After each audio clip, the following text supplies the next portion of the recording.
Oke, sekarang kita akan masuk di dalam sesi selanjutnya, yaitu tanya jawab. Ini berdurasi sekitar 60 menit, dan saya mengutamakan bagi saudara-saudara yang ingin bertanya, bisa bertanya secara langsung, membuka kamera saudara, mencantumkan nama saudara, dan saudara bisa tanya langsung kepada salah satu dari ketiga narasumber yang sudah memberikan materi tadi. Silakan bagi saudara yang ingin bertanya, bisa raise hand, lalu memberikan pertanyaan atau respon tanggapan. Silakan.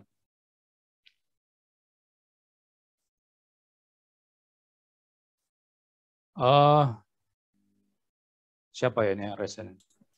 Ada Pak Rikson. Rikson dulu ya. Oke. Pak Rikson, saya persilakan Pak Rikson. Open cam-nya, Pak. Atau Pak Pangeran dulu lah. Ini Pak Pangeran udah angkat tangan nih. Pak Pangeran mungkin duluan ya. Oke, baik. Pak. Masih di mic-nya belum dibuka Pak Pangeran. Ya. Ya.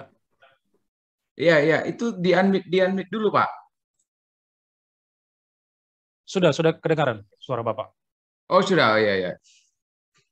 Baik, shalom Bapak Ibu. Senang sekali ya malam hari ini mendengarkan pemaparan dari Pak Gradio Pelo, teman saya ini sahabat lama dan juga sampai sekarang bersahabat. Kemudian Pak Deki, kemudian saya harus menghafal karena senior kita ya, Pak siapa tadi ya? Pak Siburian ya. Jadi kemudian Pak Dr. Stanley, kemudian Bapak Yan Suhendra ya. Terima kasih. Hora samang Siburian ya. Aku menurung aku ya. Ya, sama-sama gerobak kita, gerombolan orang Batak gitu ya. Nah, mungkin saya sebelum bertanya itu bolehkah memberikan ini Pak 1-2 menit begitu? Silakan Pak, silakan. Ya. Jadi memang kalau kita belajar eskatologi, eskatos itu hari-hari yang terakhir, karena eskatologi ini kan dia ada nuansa apokalipto. Maka itu tidak akan pernah terang atau jelas, karena itu ciri khas dari apokaliptik. Misalnya ya, tentang nubuatan Yesus Kristus yang dinubuatkan mulai dari Kejadian pasal 3, yang kita sebut protoevangelion, itu sama sekali tidak jelas siapa keturunan perempuan. Lalu kemudian nanti agak diperjelas di kitab nabi-nabi, misalnya Yesaya, misalnya Mika, ini dari suku Yehuda, lalu lahirnya di Bethlehem, diperjelas lagi nanti kehidupannya sebagai nabi, dan seterusnya, dan seterusnya. Lalu nanti digenapi. Nah, sama ya, tentang akhir zaman pun, selalu begitu. Ketika firman Tuhan itu disampaikan pada zamannya, kalau itu berkenaan dengan eskatologi, hal-hal yang akan datang, itu tidak mungkin dibuat secara jelas seperti surat. Maka penyampaian firman yang berbentuk eskatologi harus disampaikan dalam bentuk-bentuk kiasan, simbol, penglihatan, mimpi, dan seterusnya. Dan itu yang kita lihat dalam misalnya kitab Yehezkiel dan kitab Daniel. Nah, kemudian ya, mungkin ada salah paham juga ya dari penjelasan orang-orang yang percaya dengan premil ya. Misalnya seperti tadi yang disampaikan Pak Gratia, teman saya, yang mengatakan ya orang-orang yang percaya rapture yang mengatakan bahwa seolah-olah orang menganut rapture karena dia takut kena tribulasi, gitu ya. Ya, sebenarnya kalau kita lihat orang premil ketika mengajarkan tribulasi itu tidak ada kaitannya dengan martir. Karena martir itu hubungannya dengan kita bersaksi memberitakan Injil. Nah, tribulasi dalam paham premil itu berkenaan dengan yang dikatakan oleh Yesus dalam Matius 24 tentang akhir zaman. Lalu 1 Petrus 3 ayat 10 sampai 13, betapa nanti di akhir zaman ini bumi akan runtuh. Ya.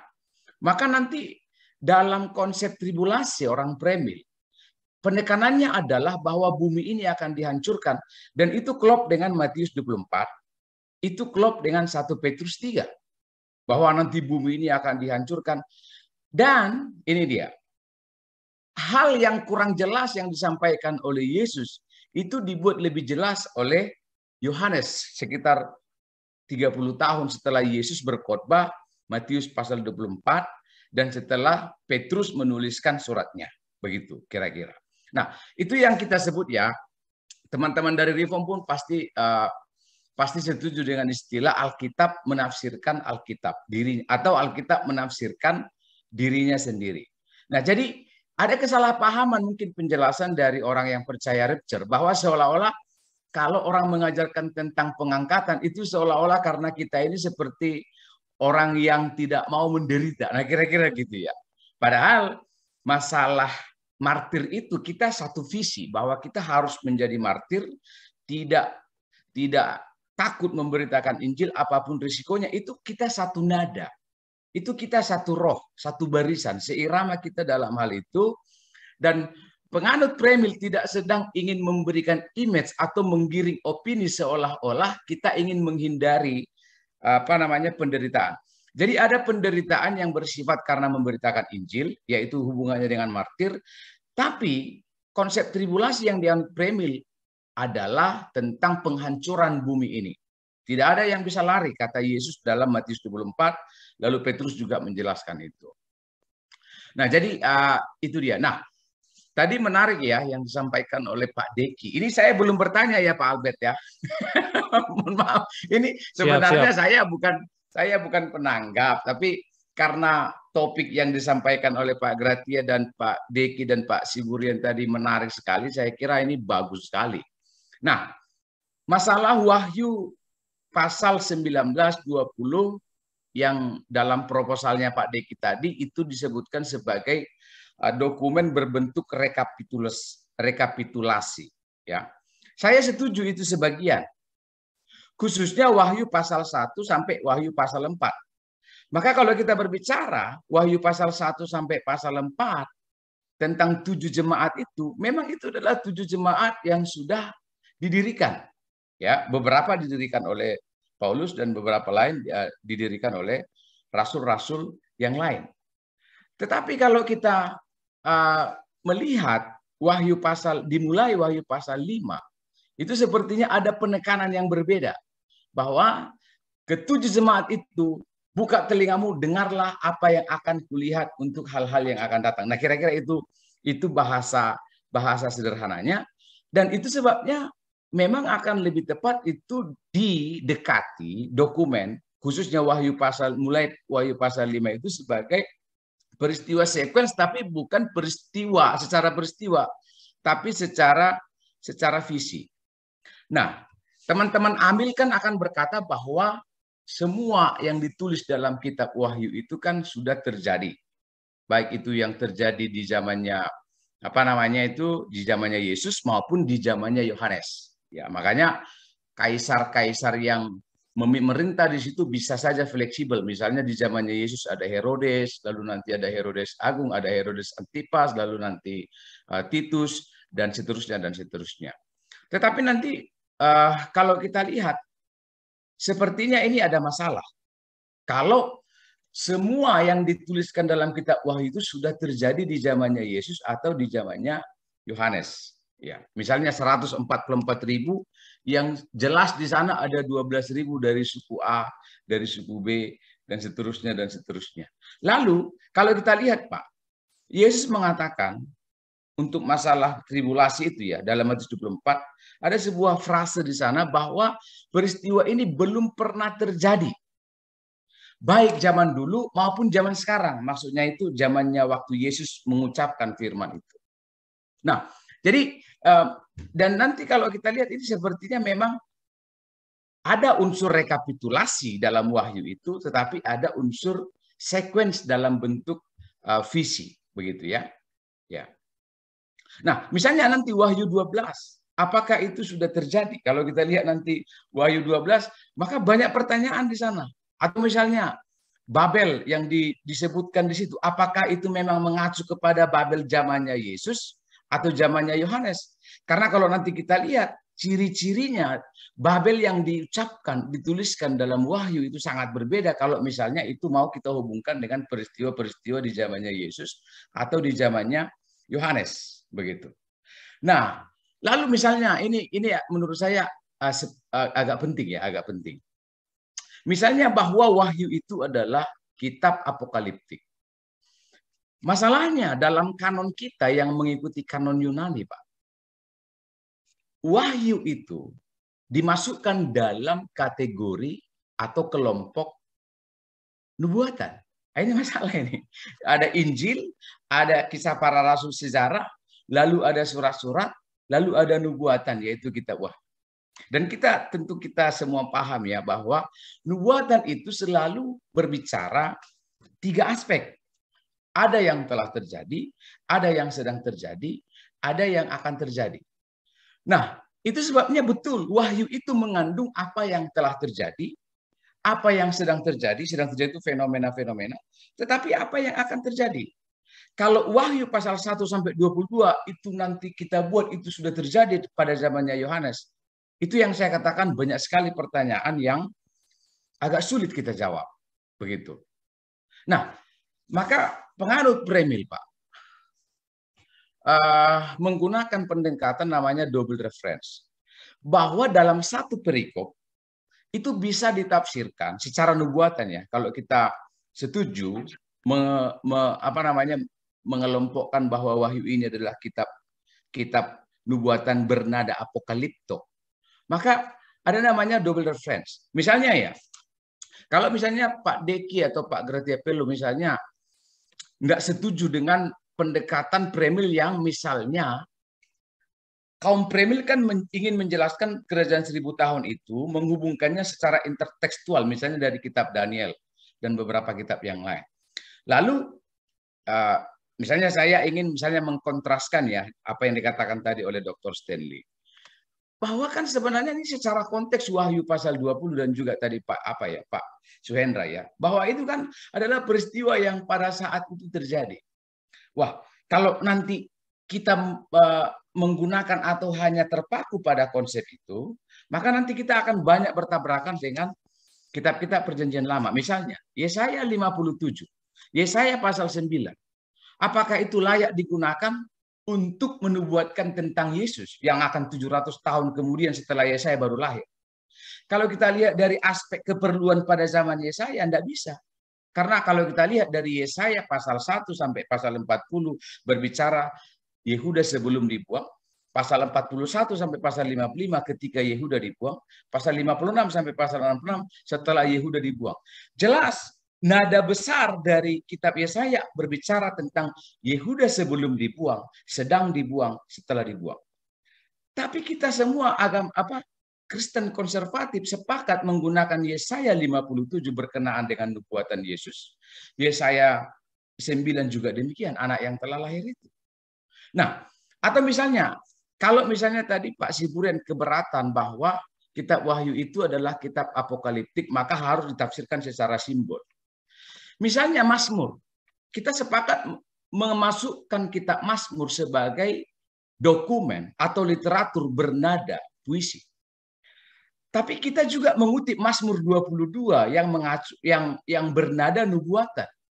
Mazmur 22 misalnya ketika kita mengajar sistematik kristologi tentang kematian Yesus, ditusuk tangan dan kakinya itu kan kita tafsirkan sebagai nubuatan kematian atau cara matinya Yesus. Begitu loh. Mazmur, padahal Mazmur itu 1000 tahun sebelum Yesus mati ditulis oleh para penulis kitab Mazmur. Nah, itu sebabnya kalau kita mendekati kitab Wahyu dan kita setuju mengidentifikasinya atau mengelompokkannya sebagai kitab apokaliptik bernada nubuatan, maka saya kira argumen-argumen premil itu cukup bagus. Ya, walaupun argumen Amil tadi seksi sekali penjelasan dari Pak Deki. Nah, lalu kemudian ada ketidakkonsistenan dari teman-teman Amil kalau hanya membuat Wahyu pasal 1 sampai pasal 22 sebagai peristiwa yang telah terjadi. Karena tentang kedatangan Kristus kedua kali, kalau misalnya teman-teman Amil mengajarkan Kristus kedatangan kedua kali, juga akan melihat bahwa Wahyu pasal 22, Yerusalem baru dan bumi baru itu sebagai sesuatu yang akan datang. begitu loh. Dan saya sudah membaca, melihat YouTube teman-teman dari khususnya Reform juga yang mengatakan bahwa ini adalah peristiwa yang akan datang. Dan ini ya, supaya jangan ada kesalahpahaman, Ortodoks ada yang menganut amil, ada yang menganut premil, ada yang menganut posmil. Reform ada yang menganut amil, ada yang menganut premil, ada yang menganut posmil. Nah, jadi kalau tadi ada frase dari Pak Gratia Pelo, seolah-olah semua Bapak gereja itu mengajarkan amil.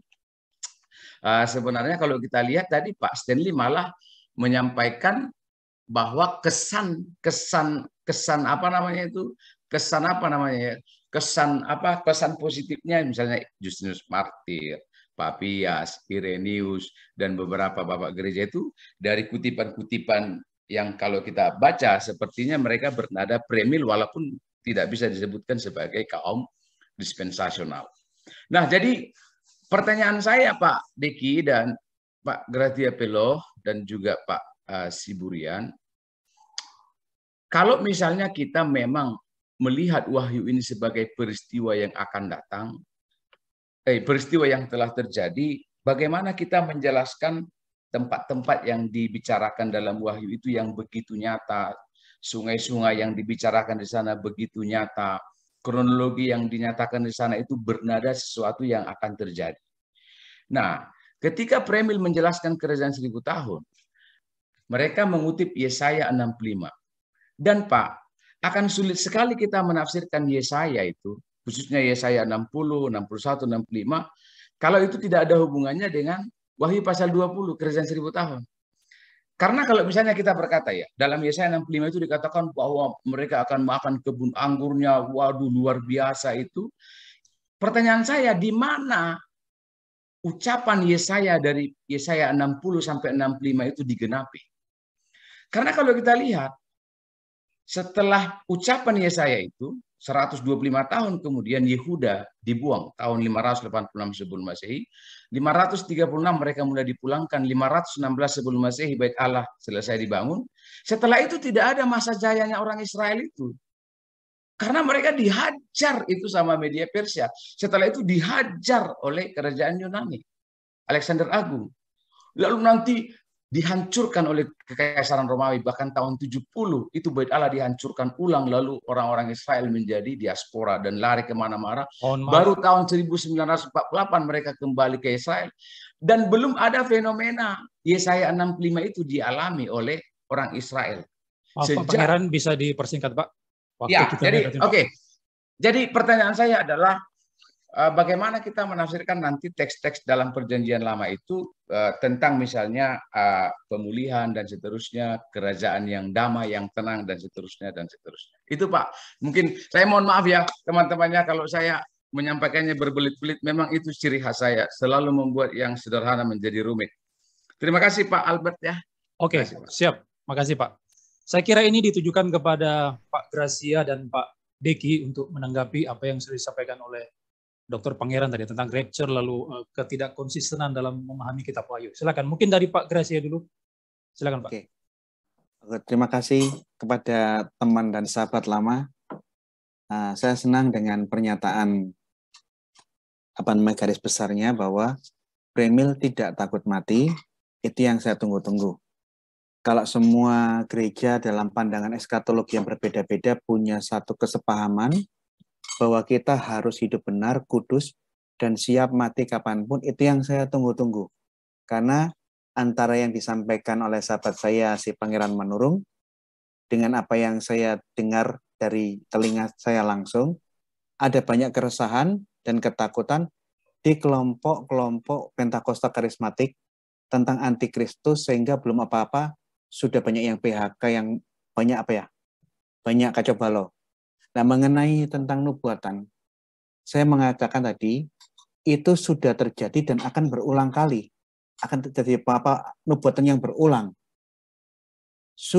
Hari ini sudah ada banyak antikris. Dan akan muncul satu antikristus yang akan datang. Jadi saya rasa sih semua sudah saya jelaskan, bahwa saya percaya tentang apa yang ditulis oleh Yohanes, bahwa masa penindasan pembantaian sudah terjadi, dan sudah muncul banyak antikris. Di zaman Yohanes sudah muncul banyak antikris, tapi ada satu kalimat, dan akan muncul satu yang akan muncul di akhir zaman, yang mungkin menyambung apa yang Bapak Pangeran Manurung sampaikan, akan ada penindasan yang terbesar yang belum pernah terjadi. Artinya, ini yang saya sebut sebagai pengulangan-pengulangan di dalam nubuatan. Oh ya, mengenai tentang ortodok, di gereja ortodok semua rata-rata alirannya seperti amilenium. Kalau menggunakan bapak-bapak gereja, di dalam patrologi itu ada semacam aturan, kita tidak boleh menggunakan pandangan person bapak gereja. Jadi kalau di dalam suatu isu teologi, kita harus menggunakan pandangan konsensus dan yang akan menjadi suatu ajaran gereja. Dari semua pandangan-pandangan bapak gereja ortodok mengajarkan pandangan akhir zaman yang mirip dengan amilenium, bahwa sekaranglah kerajaan Kristus, zaman gereja. Kalau dikatakan Yesus belum memerintah, loh, kapan Yesus memerintah? Apakah saat ini Yesus sudah belum memerintah? Ini menjadi masalah. Benar, dunia diserahkan kepada iblis, tapi dibawa kontrol dan pembatasan oleh Kristus. Jadi seperti yang disampaikan oleh Pak Diki Gadas, itu yang kami juga pahami, bahwa iblis diikat bukan berarti dia berhenti dan tidak bisa bergerak. Dia dibatasi. Bahkan di dalam nubuat, di dalam sejarah gereja, di tengah-tengah pembantaian, Nero yang ditulis 66 itu Nero, kalau ngomong konteks historis. Di tengah-tengah pembantaian orang-orang Kristen, mujizat dan perkabaran Injil luar biasa terjadi. Contoh kalau kita baca sejarah bapak-bapak gereja, pada waktu pembunuhannya Rasul Lukas, dia dibunuh, disembelih. Sebelum dibunuh, badannya dimutilasi. Tapi yang menarik di dalam catatan sejarah bapak-bapak gereja, di saat tangannya dipotong, dimutilasi, tangannya bisa dikembalikan utuh, sehingga di dalam catatan bapak-bapak gereja, hari itu 276 menteri, orang-orang di kerajaannya Nero kalau nggak salah, percaya kepada Yesus, sehingga di saat Rasul Lukas mati syahid, itu beserta dengan pembunuhan 276 orang-orang Kristen baru yang bertobat gara-gara melihat mujizat badannya Lukas dimutilasi dan dikembalikan lagi. Artinya di tengah-tengah pembantaian dan upaya pembinasaan umat Kristen, di saat itu Roh Kudus bekerja dan banyak gerakan-gerakan yang terjadi. Selebihnya saya serahkan ke Pak Diki Gadas. Baik, silakan Pak Diki. Ya, terima kasih Pak Dr. Manurung. Pak Dr. Manurung ini teman saya di Asasi ya.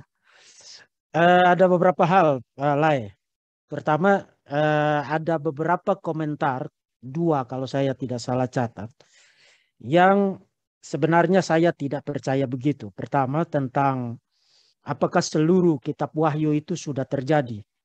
Nah, itu kalau di dalam sejarah penafsiran kitab Wahyu, yang percaya begitu itu orang-orang preteris. Saya bukan orang preteris. Jadi saya percaya bahwa kitab Wahyu itu punya kaitan erat dengan konteks abad pertama, Romawi abad pertama. Tapi tidak semua yang ada di dalam kitab Wahyu itu terkait dengan konteks abad pertama dan sudah terjadi pada abad pertama. Pendekatan saya itu kalau digunakan istilah teknis, karena sekarang saya lagi berupaya selesaikan buku saya eksposisi Wahyu 1-5, tapi karena terus-menerus ada kesibukan termasuk webinar semacam ini, jadi batal terus selesainya. Kalau pendekatan saya kita gunakan istilah teknis itu, saya lebih kepada pendekatan idealis ya, bukan pendekatan preteris. Jadi saya tidak percaya bahwa semua di dalam kitab Wahyu itu sudah terjadi. Kedua, tentang rekapitulasi. Nah, terima kasih memberikan komentar tentang itu. Sebenarnya maksud saya itu tidak seperti yang Pak Pangeran mengerti, mungkin salah dengar tadi.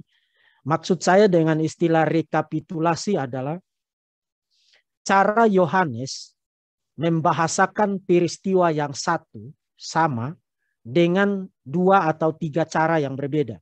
Jadi bicara tentang peristiwa yang sama, tapi dia gunakan 3 presentasi yang berbeda. Itu yang saya kasih contoh dari 3 set angka 7, mulai dari pasal 6 sampai dengan pasal yang ke-11.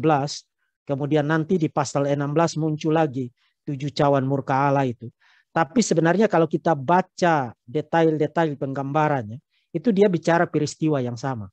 Jadi bukan 3 set peristiwa yang berbeda terjadi secara kronologis, tapi dia bicara peristiwa yang sama, tapi dia gunakan penggambaran yang berbeda, menggunakan ungkapan-ungkapan simbolik.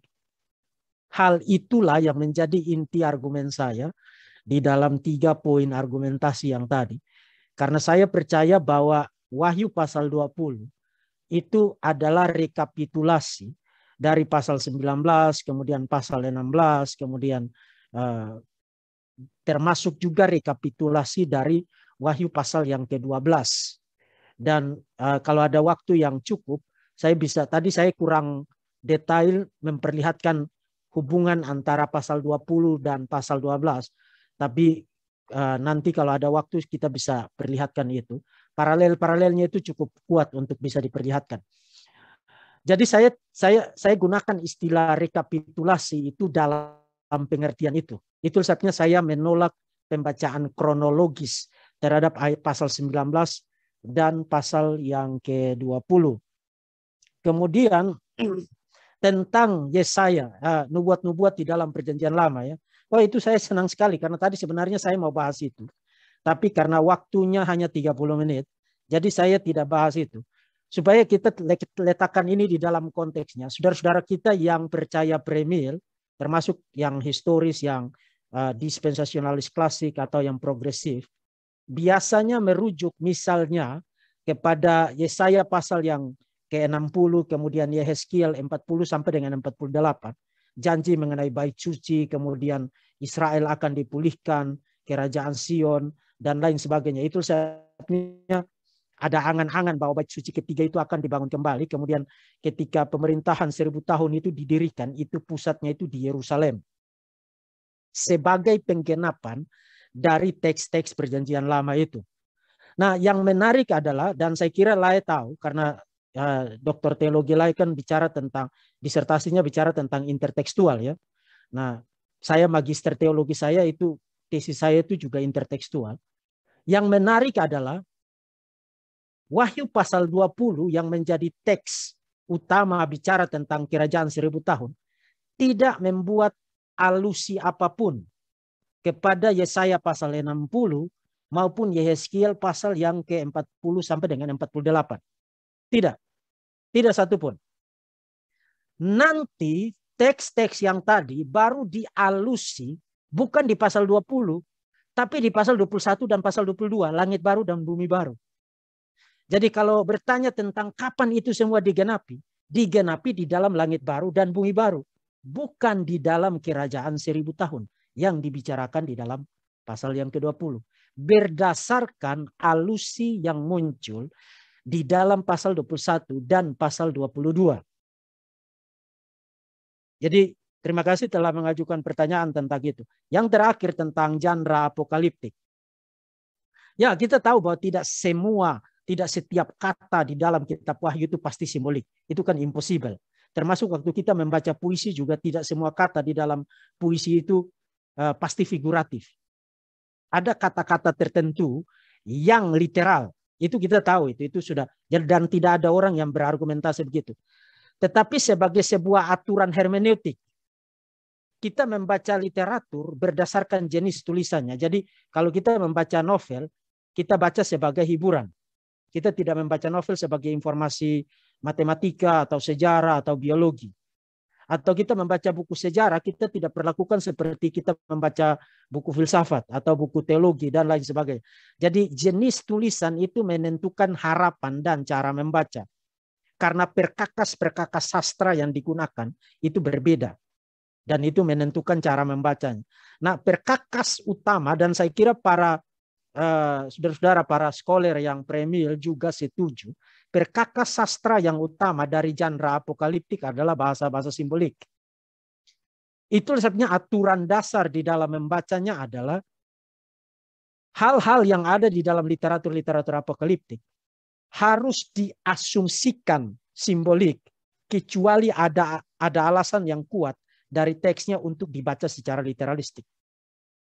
Itu aturannya.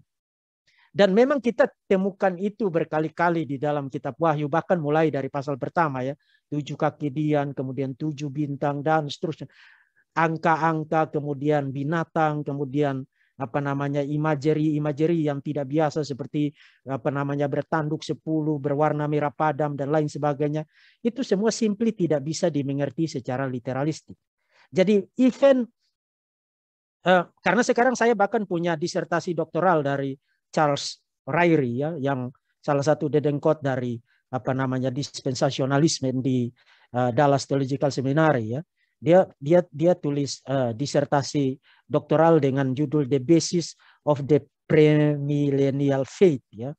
Dan itu sudah diterbitkan dalam bentuk buku, dan menurut dia bahwa segala sesuatu yang ada di dalam kitab Wahyu itu harus dibaca secara literal, termasuk waktu dia komentar tentang Wahyu pasal yang ke-20 juga dia berkomentar bahwa itu harus dibaca secara literalistik. Nah, for start saja, dengan segala hormat lah temanku, saudaraku, untuk awal saja itu secara hermeneutik tidak bisa diterima. Karena genre dari kitab Wahyu itu sendiri sudah melarang untuk kita bikin aturan begitu. Genre-nya. Kita belum buka kitabnya, baru tahu bahwa ini genre apokaliptik saja, kita sudah harus asumsikan bahwa ini simbolik, ini figuratif. Kecuali nanti waktu kita baca, kemudian kita, ada bukti dari teksnya mengharuskan ini dibaca literal, baru kita baca itu literal. Tapi sebagai aturan hermeneutik, aturan eksegesis, genre-nya itu sendiri saja sudah menetapkan aturan untuk membaca itu secara literalistik. Dan sejauh yang kita perhatikan di Wahyu pasal 20, saya selalu kembali ke situ karena itu topik utama saya. Sejauh yang kita perhatikan di Wahyu pasal 20, membaca kerajaan 1000 tahun secara literalistik itu sebenarnya, tadi Lai bicara tentang inkonsistensi. Justru itu inkonsisten karena pada akhirnya harus, kalau mau konsisten secara literalistik, kuncinya itu juga harus literalistik. Rantainya itu juga harus literalistik. Kemudian dilemparkan ke dalam jurang maut. Jurang maut itu sendiri juga harus literalistik. Itu kalau mau konsisten. Jadi kenapa hanya memilih 1000 tahunnya itu saja secara literal, tapi unsur-unsur naratif yang lain di dalam teks itu tidak dibaca secara literal. Jadi kalau mau konsisten menggunakan pendekatan literalistik, saya justru sangat ingin dan sangat tertarik melihat bagaimana saudara-saudara yang menganut premil dan dispensasionalis klasik atau historis benar-benar membaca teks itu secara literalistik. Hasilnya akan jadi seperti apa?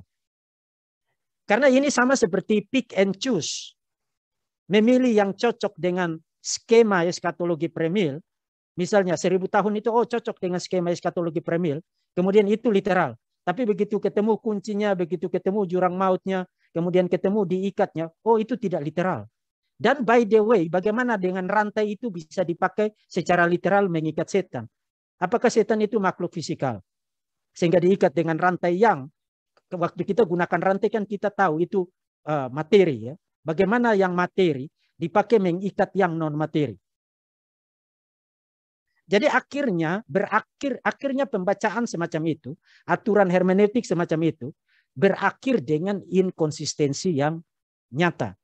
Jadi saya kira itu adalah jawaban saya untuk beberapa komentar tadi. Kalau ada yang tidak sempat saya jawab mungkin nanti, tapi itu yang saya ingat. Terima kasih. Tuhan memberkati Pak Pangeran dan saudara-saudara yang ikut ini. Terima kasih. Baik, terima kasih Pak Deki Gadas.